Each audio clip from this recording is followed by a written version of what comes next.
amigos de Phoenix Mundi, muchas gracias por estar con nosotros todo este tiempo.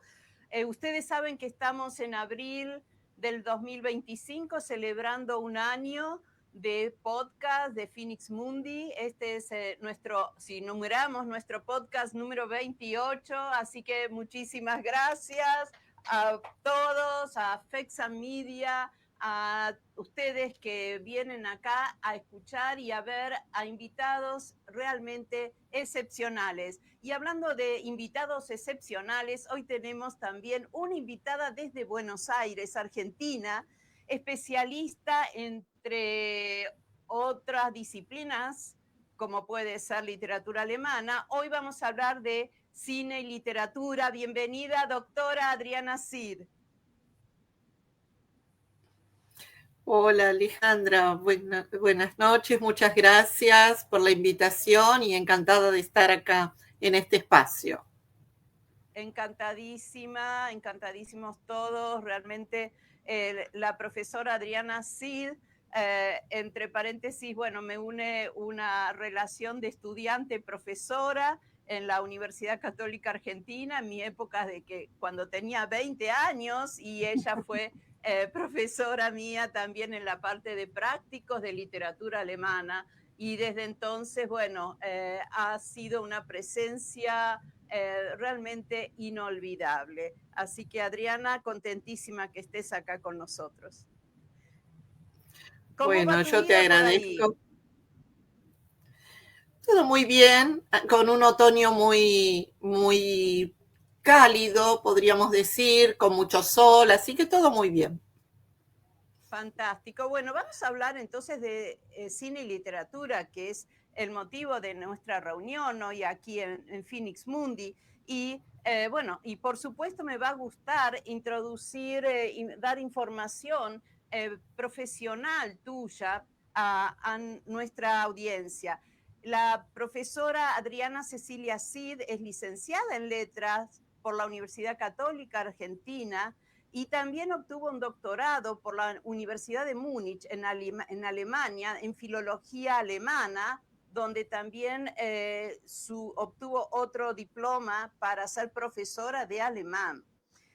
Actualmente, bueno, desde ya hace muchos años es profesora titular de literatura alemana, moderna y contemporánea en la Universidad Católica Argentina y en la Universidad del Salvador de Argentina. También es profesora de la Cátedra de Literatura y Cine en la Universidad Católica Argentina, en la Universidad del Salvador, y también ha estado enseñando, y ya nos dirá si continúas en la Universidad Católica de Santa Fe, que esto está en la ciudad de Santa Fe, provincia de Santa Fe, en Argentina.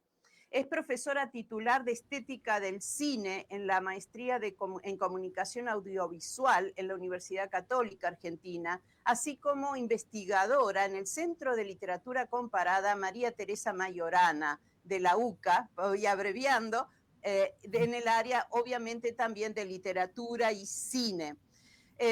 También tengo que agregar en estas noticias de información profesional que la profesora Adriana Cid es flamante presidente electa por votación del Centro de Estudios de Narratología, un querido centro nuestro de Argentina. Así que bueno, también ahora está al frente de esta institución. Es autora de varios artículos sobre su especialidad y también nos dice que tiene un libro en preparación relativo a cine y literatura, teoría y praxis de la transposición fílmica, así que esto es perfecto para nuestra charla de hoy. Puedo también mencionarles, tiene un currículum, bueno, frondoso, interesantísimo, da seminarios de investigación, es profesora consulta del Consejo de la Universidad Católica Argentina, en fin, un sinnúmero de actividades académicas totalmente reconocidas y respetadas, magníficas. Adriana, cuéntanos, a ver, vamos a hablar un poquito de novela, de teatro, de cine. Y yo acá me anoté una preguntita como para comenzar nuestra charla. ¿Qué te ofrece el acto de leer una novela o una obra teatral que no te provoca o que no te genera cuando ves ese mismo texto en una transposición fílmica? O sea, un mismo texto literario cuando lo lees y ese mismo texto en la transposición, en la versión fílmica. ¿Cuál es tu recepción con respecto a estas dos expresiones? Bueno, debo decir que en algunas ocasiones, hace muchos años atrás, me costaba a veces, llevada por el prejuicio, ir a ver una película basada en alguna obra que a mí me hubiera gustado mucho, una obra literaria, un texto literario. Entonces tenía mis prevenciones. Por supuesto la iba a ver porque me tentaba, por otro lado, verla, pero tenía mis prevenciones.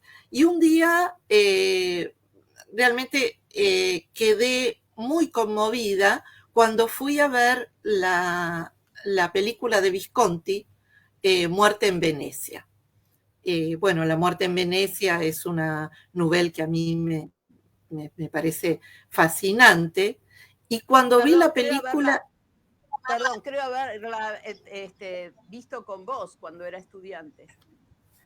Puede ser. Es posible, siempre figura en programa.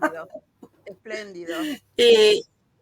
Y ese fue el film que a mí me quitó todos los prejuicios, todos esos resquemores que pudiera tener de decir no voy a ver la película o espero para ver la película, porque ahí me di cuenta son obras de arte distintas, pero maravillosas las dos, ¿no? Fue una suerte de epifanía ese visionado. Y a partir de ahí yo podría decir que lo que prima siempre es más bien el interés, ¿no? El interés a ver cómo este cineasta, esta cineasta, cómo recrea esta obra, cómo puede recrearla, ¿no? Hoy en día yo diría que esa es mi mirada. Y, por ejemplo, y cuando estás ante un texto teatral, o sea, vas al teatro, más que un texto, vas al Sí, teatro, ¿no? o sea, Ves la sí, obra teatral. sí. Y después esa obra teatral ha sido transferida expresada en película, transpuesta. Sí. ¿Cómo es lo mismo? ¿Te pasa esto? ¿Es la misma situación que la que acabas de mencionar? Sí, yo creo que sí. Yo debo decir que el teatro me encanta también. Soy espectadora de teatro, me gusta muchísimo. Eh, y a veces se dice justamente en este tipo de teorías que el teatro y el cine son falsos amigos, porque parece que las dos fueran artes de la representación, las dos artes del espectáculo, pero las dos trabajan con actores, etcétera, pero sin embargo son lenguajes muy distintos. Y sí, yo diría que la expectativa es la misma, es ver cómo está llevado eso al cine, con qué estética, de qué manera, porque siempre va a haber miradas distintas. Siempre el cineasta está elaborando una obra distinta. Sergei Eisenstein, un reconocido cineasta del siglo pasado, ¿no? El cine soviético, que también un gran teórico del cine, él decía que toda película es una relectura crítica del texto literario. Siempre hay una relectura crítica. Y esto lo decía hace un siglo atrás, ¿no? Entonces creo que es bueno que los que vamos al cine a ver películas que sabemos que son adaptaciones, transposiciones fílmicas, que hay un texto literario de base, que nos dejemos llevar por una mirada limpia, por una mirada más espontánea, libre de prejuicios, y creo que así se puede disfrutar. Y Adriana, ahora que estamos con el streaming, podemos ver obras de teatro Sí, fácilmente, sí, digamos, ya sí, grabadas. Y entonces, sí. ¿qué te parece sobre esto? Bueno, en relación con el teatro, yo creo que son experiencias muy distintas, muy distintas. Y en relación con el cine también. Todo tiene sus ventajas y sus desventajas, ¿no? Jorge Dubati, entre nosotros, él habla del teatro como convivio, ¿no? Esa experiencia que tiene el público espectador con los actores, con las actrices, en una sala a oscuras. Eso es la magia del teatro, ¿no? Y del cine él habla de la tecnovivio. También estaría esto de la magia de las salas oscuras. A mí todavía eso me gusta, pero debo reconocer que, por ejemplo, en pandemia pudimos ver teatro representado en Grecia, ¿no? Eh, y pudimos ver, bueno, por ejemplo, yo pude ver con los estudiantes Madre Coraje, representada acá magníficamente en Buenos Aires por Claudia Lapacó, ¿no? Y no era posible ir al teatro. Entonces creo que eso nos acerca también el cine, pero son vivencias distintas, ¿no? Yo sigo con esa sensación de magia cuando voy al teatro y trato de irme la última, o voy al cine y trato de ver hasta el final los créditos, ¿no? Y quedarme allí sentada. Y creo que eso es inigualable. Pero claro, una película uno también ahora la puede pausar, puede volver sobre algo que quiso reconocer, ¿no es cierto? O que quiere mirar con mayor atención. Bueno, esas posibilidades son innegables también. Claro, porque pasan casi a ser actos domésticos, ¿no? En cierta Exacto, forma. sí, sí. Sentado en el sillón del living o sentado frente a la Sí, computadora, ¿no? Sí, sí, sí, sí, sí, sí, sí, sí. sí, sí, sí. Bueno, me va a gustar que compartamos imágenes mientras nos seguís charlando sobre cine y literatura, porque entre las que habían estado, ah, perdón, sí, ajá. Perdón, mandé también por teléfono, están en varios lados. Sí, perdón. Entonces, no, había algunas cuestiones técnicas para resolver. No, entonces, bueno, quería decir que tenemos una serie de ilustraciones, de tapas que nos has mandado de distintas publicaciones tuyas. Y la primera que tenemos se refiere a un libro que publicaste directamente en Alemania. ¿Nos podés decir brevemente de cómo fue, de qué trata básicamente? Sí, en realidad es la publicación con formato libro, ¿no? De la que fue mi tesis doctoral, que no fue sobre literatura y cine, sino sobre literatura y mito. Eh, el título es Mito y religiosidad en la obra tardía de Rilke, ¿no?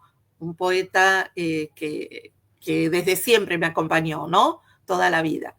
Eh, Porque a mí uno de los campos de trabajo, de estudio, de investigación, de exploración, ¿no?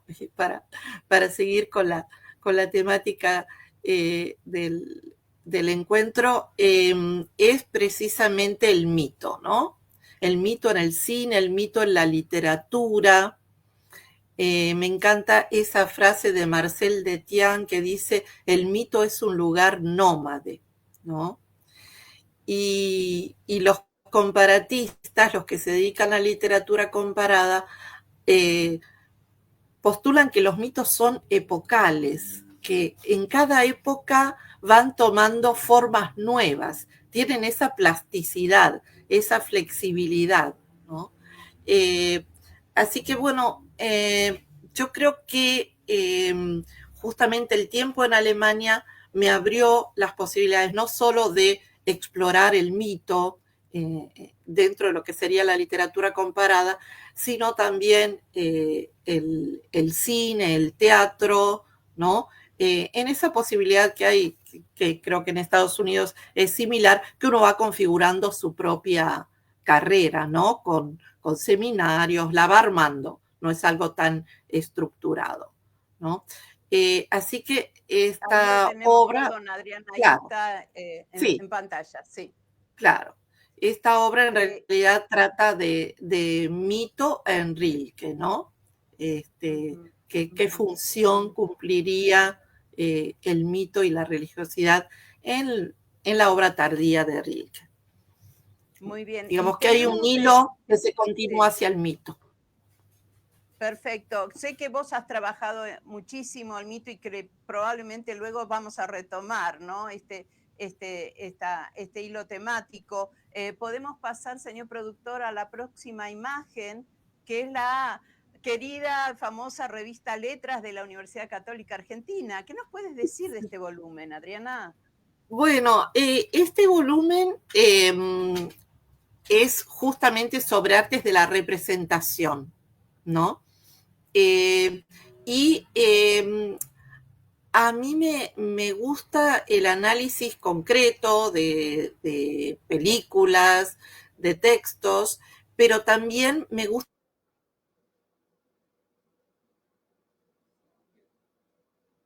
A ver, ahí va a volver seguramente la conexión. Será cuestión de segundos que van contando. Sí, bueno. Ay, muy bien. Bueno, sí, entonces. Perdón. Entonces, me gusta también la teoría y este volumen me dio la posibilidad de reflexionar sobre la transposición fílmica, ¿no? Podríamos decir que fue la primera concreción en este volumen de lo que fueron mis cuestionamientos, mis propios cuestionamientos, bueno, dónde ubicar los estudios cine y literatura. Pienso que la literatura comparada es precisamente el espacio más adecuado. También pensaba qué metodologías acá en este volumen. Pensaba que justamente la semiótica fílmica, la narratología comparada, son muy buenas herramientas. La crítica genética, la estética de la recepción. Hacía algunas reflexiones teóricas e incluso una tipología, que ahora estoy revisando, ¿no? Justamente por este trabajo en preparación que vos decías, estoy tratando de revisar, ya la revisé, esta tipología, y ampliar una categoría más que sería la variación, ¿no? La transposición como variación. Así que podríamos decir que acá yo empiezo a trabajar la reflexión sobre la transposición fílmica, dando algunos ejemplos, por supuesto, pero más que nada sería eso, ¿no? Muy bien, tenemos que recordar a los que nos están viendo que bienvenidos los comentarios siempre ahora o más tarde, después cuando vean el podcast, siempre bienvenidos y ayudan realmente a seguir adelante con nuestros programas. Y podemos pasar a la próxima imagen. Y Adriana, te escuchamos sobre espacios, imágenes y vectores. Bueno, en este volumen yo no participé, sino que en ese momento era la directora del Centro de Literatura Comparada, María Teresa Mayorana, bueno, impulsé la publicación de este libro precisamente pensando que había muchos campos nuevos en la literatura comparada a partir de la década del 80 del siglo pasado, se abren muy nuevos campos y había textos canónicos con nuevos abordajes, nuevas metodologías, nuevas temáticas que me parecía interesante acercar al público en lengua española, ¿no? Debo decir que en un principio mi idea fue, bueno, hagamos los comparatistas que estamos acá en la UCA, decía yo, un volumen, ¿no? Teorizando sobre estos nuevos formatos. Pero después, justamente una colega y amiga, Magdalena Cámpora, fue la que sugirió hacer traducciones. Y así pusimos manos a la obra y salió este volumen que, bueno, también es un afianzar este tipo de estudios en la comparatística, ¿no?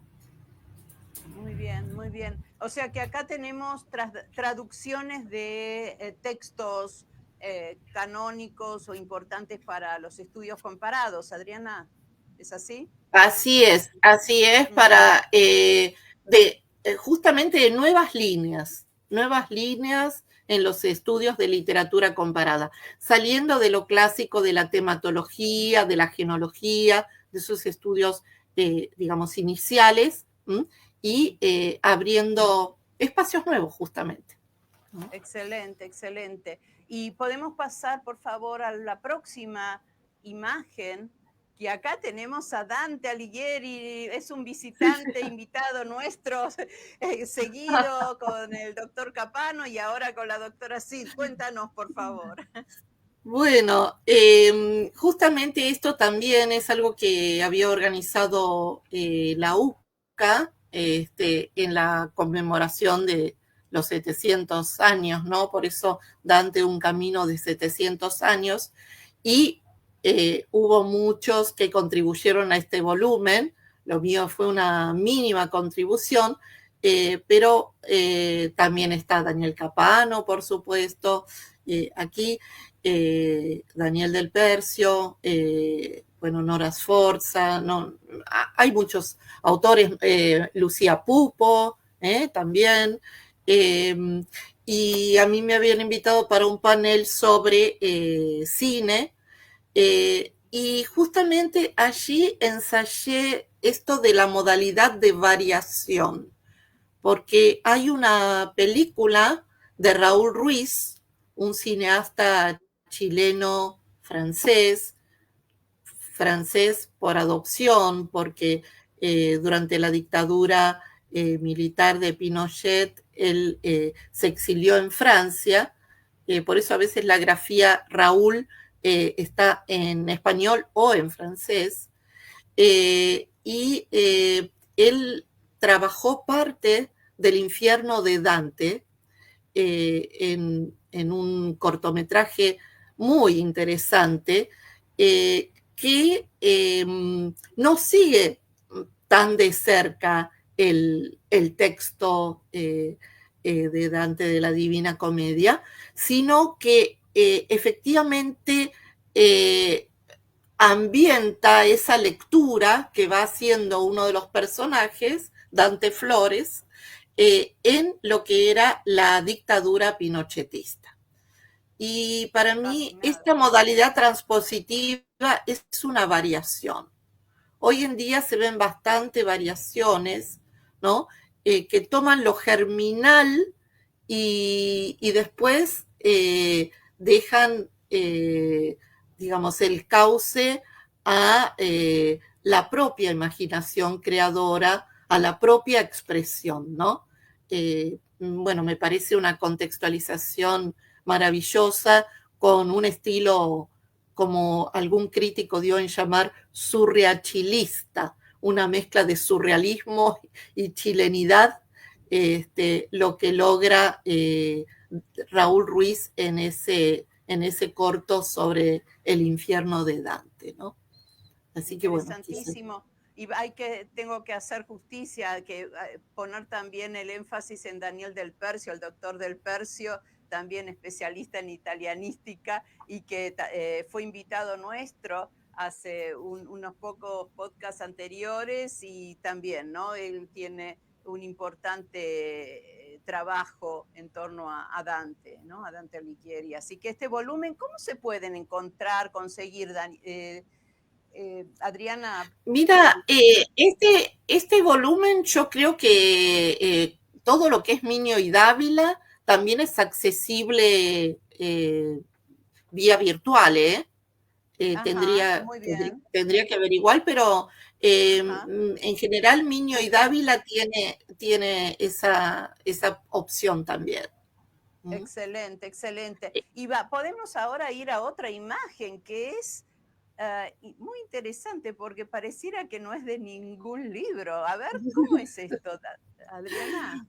Bueno, esto surgió también el año pasado, que bueno, también fue una, se multiplicaron los homenajes a Kafka, ¿no es cierto?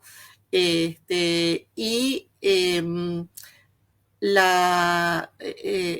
Goethe Institut de Buenos Aires y la Universidad de Buenos Aires organizaron un homenaje a Kafka que llamaron Kafka Contemporáneo. Y era la imagen del flyer. Esta era la imagen del flyer y era la vigencia de Kafka, ¿no? A mí me gusta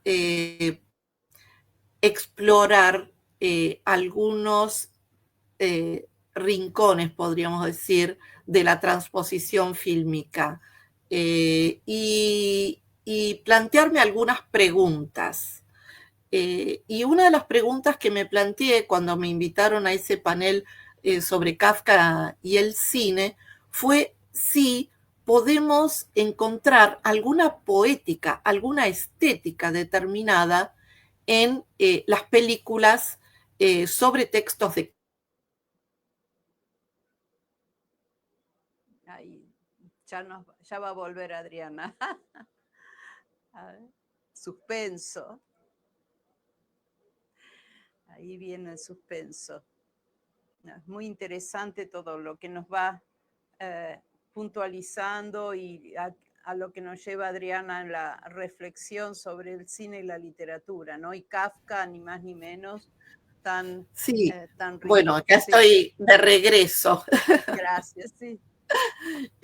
Claro, la pregunta que yo me planteaba era si podemos en la filmografía sobre Kafka encontrar alguna línea, es decir, alguna poética, alguna estética que pudiera, digamos, establecerse. Y creo que sí, creo que hay líneas comunes, ¿no es cierto? Y precisamente la semiótica fílmica, en ocasiones también puntualmente la narratología, son herramientas muy interesantes para explorar eso, ¿no? Bueno, y justamente esa fue la contribución que hice al panel, ¿no? Acerca de... Muy bien, y tenemos una imagen más, por favor. A ver, acá ya abiertamente se nos aclara el diálogo, ¿no? Entre mito y cine. Te escuchamos, Adriana. Bueno, justamente esto fue algo que se organizó desde el Centro de Comunicación Audiovisual de la maestría de la UCA. Plantearon un diálogo sobre mito y cine. Integraba un panel yo justamente con una profesora de la UBA y a mí se me dio por trabajar la materia fáustica, el Fausto de Goethe y el Fausto de Sokurov. que es uno de los últimos Faustos que se hicieron en cine, ¿no?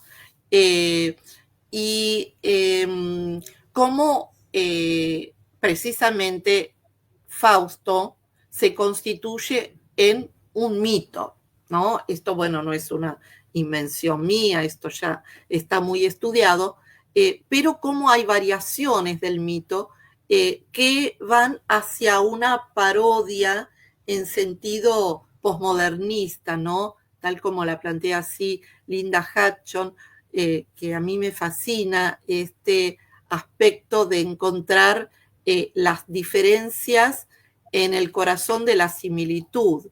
Entonces, Sokurov lo que hace es trazar aquí una imagen del poder, ¿no? Para él, Fausto era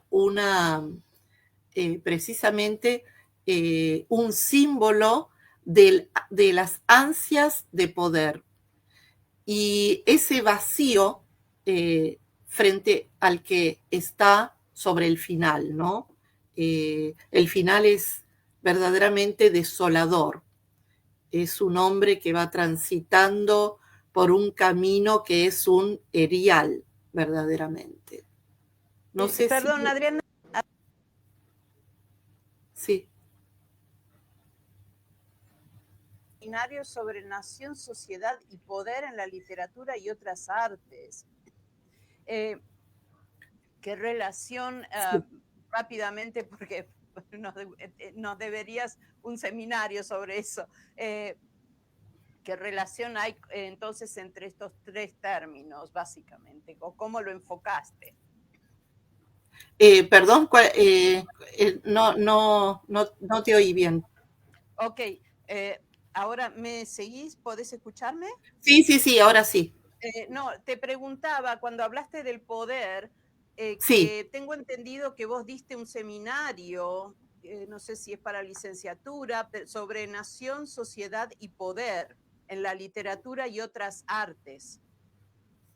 Entonces, bueno, ese fue si podías comentar básicamente esta interrelación y si hay algún filme o algunas películas que lo puedan ilustrar esto. Sí, ese fue un seminario compartido con Nora Sforza en la Universidad de Palermo, justamente un seminario de maestría, ¿no es cierto? Bueno, ella trabajó también algunas óperas, ella trabaja mucho a la relación literatura-ópera, y bueno, precisamente el Fausto de Sokurov es una parábola del poder, del deseo completamente desmesurado del ser humano por el poder. Esta es la lectura que hace Sokurov en su Fausto, ¿no es cierto? En realidad no, siempre el texto literario y el texto fílmico mantienen sus particularidades. Yo propongo siempre trazar un eje proximidad-distancia, más que fidelidad o traición, ¿no? Entonces, ¿cuán próximo es ese texto fílmico al texto literario de base? No es que en Goethe esté tan presente las ansias del poder, pero la lectura que hace Sokurov es precisamente un hombre que es insatisfecho porque quiere el poder y termina enfrentado sobre el final, es una escena desoladora, a un erial, a un paisaje que es un erial, ¿no? Y él siempre dice más allá, siempre más allá, ¿no? Esta es una pintura para Sokurov también del hombre de nuestro tiempo, ese hombre que va en busca del poder, va en busca de lo material, va en busca del mostrarse, ¿no es cierto? Y esta es la tentación del Fausto de Sokurov, ¿no? Por supuesto muy estilizado, ¿no? De un modo muy estilizado. Pero bueno, justamente ese fue esa es una de las películas que trabajé sobre el poder, ¿no? Y ya tenemos que ir más o menos redondeando y podríamos seguir tanto Sí. más con vos, Adriana. Tengo una pregunta que me gustaría hacerte en cuanto si hay personajes literarios que te hayan parecido que cobraron más vida en el cine que en el propio texto literario. Bueno, ¿Eso o no? mira, yo no sé si personajes, pero por ejemplo, Metrópolis de Fritz Lang es una película, bueno, que es un hito en la historia del cine, una película espléndida de lo que fue la época de oro del cine alemán, el llamado cine de Weimar, justamente junto con el Fausto de Murnau, eh, eh, se filma Metrópolis de Fritz Lang en el año 1926. El año que viene se cumple justamente un centenario. Bueno, el texto literario es una novela de la que en ese momento era la esposa de Fritz Lang, de Thea von Harburg, ¿no? Y cuando uno lee Metrópolis, que es fácil de conseguir porque como está catalogada como novela de ciencia ficción, ¿no? Eh, entonces, en las colecciones de ciencia ficción suele estar publicada. Bueno, uno lee ese texto y dice, qué pobre, qué pobre, qué poca fuerza. Y ve la película y la película te conmueve aún hoy, después de un siglo, ¿no? Aún con sus lugares comunes que puede haber del corazón y de la mano, de la fuerza de la emoción y de la razón, en fin, aún con todos los estereotipos que pueda uno descubrir, sin embargo es una película magnífica. Yo creo, bueno, ese es un claro ejemplo, ¿no? Perfecto. Sí, porque incluso hace unos años se recuperó, ¿no? Unas partes Claro, que estaban, exacto. sí, sí, yo las tengo en DVD. Sí, Sí, y fue una película que se proyectó hace unos años atrás en el Teatro Colón. Fue una proyección extraordinaria, magnífica, ¿no? ujú. Este, Qué bueno, qué bueno. Y Adriana, eh, vos como especialista y con la cualidad que tenés de llegar sencillamente a las personas interesadas en todo este mundo artístico, literario, ¿qué les recomendarías a nuestro público para disfrutar más de la experiencia cuando ven una película, ya sea en el cine o streaming, y cuando van al teatro? O sea, estás hablando de metodologías, análisis, ¿no? Más finos, teóricos, etcétera. Y bueno, después de todo esto, eh, ¿qué qué les comentarías, qué les desearías, qué les recomendarías para aprovechar más esa experiencia o esas experiencias? bueno, eh, quizá parezca una mirada un poco simplista, pero yo creo que aunque no se conozca toda la teoría, ni siquiera algo de la teoría, eh, yo creo que el teatro y el cine conmueven. Si uno se mete en el espectáculo, ¿no es cierto? Yo lo que diría es, entreguémonos a la vivencia, ¿no? A la vivencia del visionado de una película, a la vivencia de lo que es una obra de teatro, y creo que ese vínculo, que es ese puente, ese arco que va de esa obra de arte al público espectador eh, es impresionante.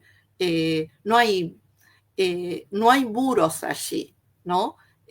Yo creo que que más allá, ya digo, más allá de cualquier teoría, lo que puedo desear es que uno vaya abierto al goce, a gozar, abierto, sobre todo también Excelente. abierto, libre de prejuicios, si leyó una obra literaria, que no vaya pensando en esa obra literaria a buscar el juego de los 7 errores, ¿no? Esa obra literaria está y nada la va a quitar y siempre se puede volver a ella porque como dice Calvino, ¿no? Nunca los clásicos van a terminar de decir lo que tienen para decir. Pero también está la otra manifestación artística, que es el cine. Y bueno, y a eso hay que dejarlo ser también. Bella recomendación, muchas gracias, Adriana. Y una última preguntita. ¿Hay algún evento teatral o incluso de comentarios, de estudios comparatísticos que nos puedas informar, que deseas informarnos? O seminarios o algún curso, si vas a dar un taller, un seminario que pueda ir a anotarse otro público que no sea un estudiantado, un alumnado. Bueno, yo en este momento hay un ciclo de cine en el Teatro San Martín. Hay una película de Gustavo Fontán, Los Ríos. Es un cineasta argentino que yo recomiendo mucho.